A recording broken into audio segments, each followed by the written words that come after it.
A menudo puede reconocerse que el primer ruido cardíaco normal consta de dos componentes distintos muy próximos entre sí o estrechamente desdoblados. En estos casos, a nivel de la punta o algo por fuera de esta, el primer componente es más intenso que el segundo, y el segundo componente habitualmente no es evidente, de manera que el ruido parece ser único. Véase la figura 20 en el folleto adjunto.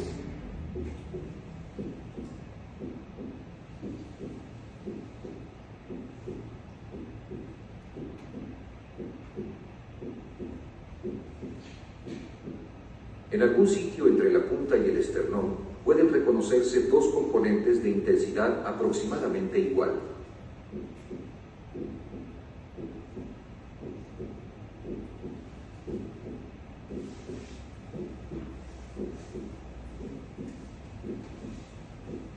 A fin de hacer más evidentes estos dos componentes, empezaré con un solo ruido, añadiendo después el otro.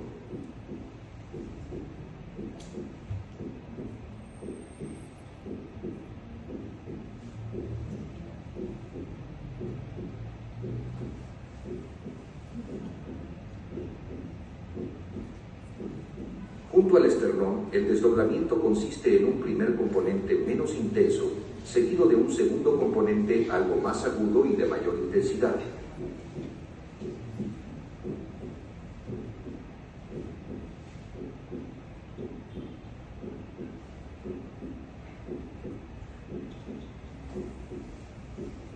A este desdoblamiento frecuentemente se le confunde con un soplo presistólico.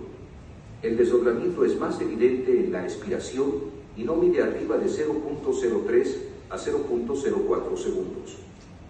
Los estudios hemodinámicos indican que la válvula mitral se cierra un poco antes que la válvula tricúspide y por lo tanto se ha considerado que el primer componente de este primer ruido, normalmente desdoblado, es de origen mitral, siendo el segundo componente de origen tricúspidio.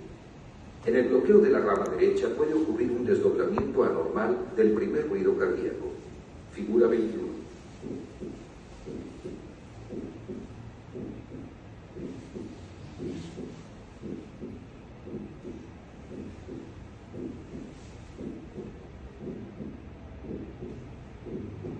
Este habitualmente no se manifiesta en el bloqueo de la rama izquierda.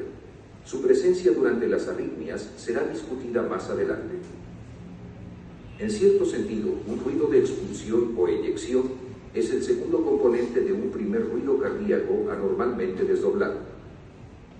Un factor importante que modifica la intensidad del primer ruido cardíaco es la posición de las válvulas auriculoventriculares en el momento de la contracción ventricular. Si las válvulas están ampliamente separadas, al contraerse el ventrículo, se cierran con violencia, produciendo un ruido intenso y agudo.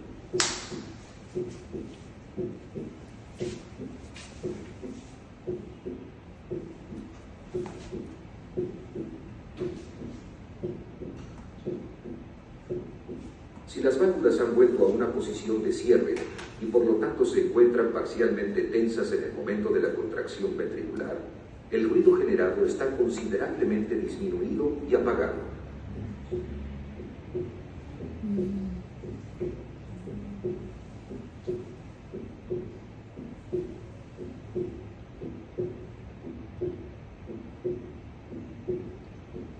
Las válvulas auriculoventriculares se hallan ampliamente abiertas al principio de la diástole durante el período de flujo sanguíneo rápido hacia los ventrículos y de nuevo cuando se contraen las aurículas.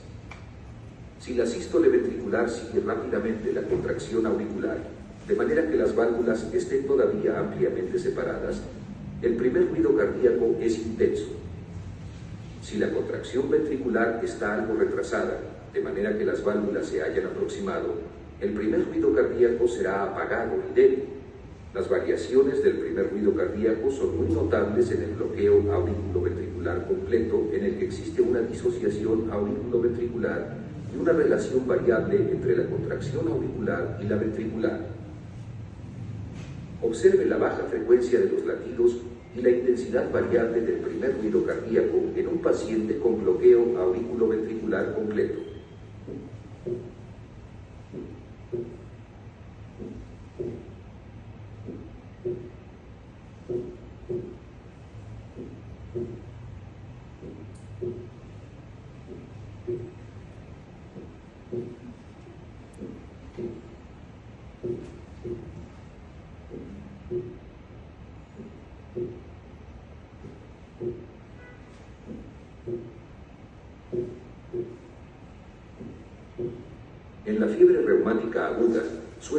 una prolongación de la conducción auriculoventricular que se acompaña de un cambio en la intensidad del primer ruido cardíaco.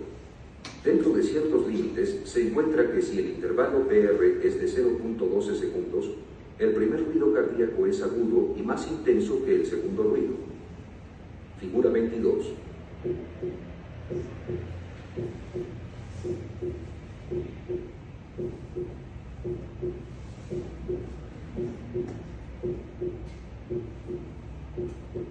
A 0.14 y 0.16 segundos, el primer ruido es de intensidad moderada y todavía es más intenso que el segundo ruido.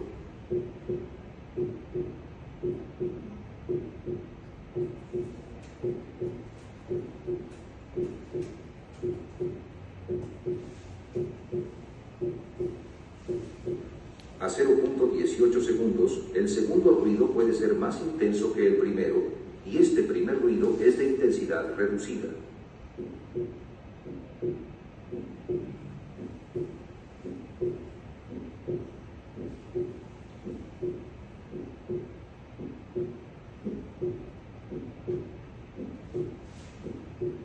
A 0.20 segundos, el primer ruido tiende a ser débil.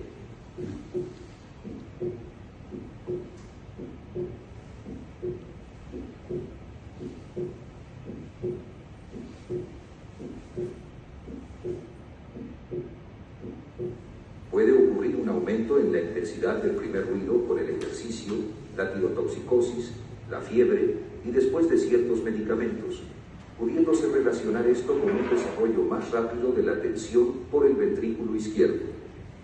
Muy bien, entonces fíjese cómo